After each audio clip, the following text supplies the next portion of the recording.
time to wash Zara. Oh my gosh, this girl has been around for over a year and absolutely love her. I wear her a lot.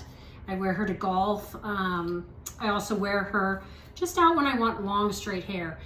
She's amazing, and let's do it. Let's wash her. This is probably the most scary thing to do as a new wig wearer, is to wash your wig.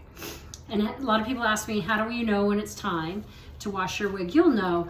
She starts to feel a little bit tacky from any products that you use. I like to use Smooth to detangle my wigs. And you saw I just put a little bit of shampoo in my hands, and I'm going to run the shampoo through the fibers.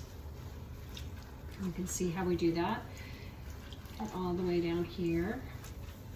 And I'm just using cool water, and we're going to make sure we get the hairs around the face nice and clean. I have a tendency to run my hands through the hair when I'm wearing long hair. I love that.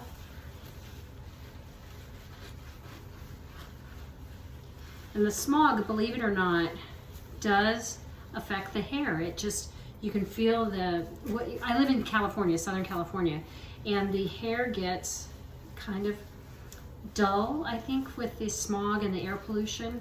It's better than when I was a kid, but it's still not super great at times. So this is what I'd like to do. And if make sure you get the tangles out first, and you can use the Smooth detangler. That works really great. So there she is. Now I don't put makeup on the lace, but you can see that it just gets some transfer on it. So you just wash that off.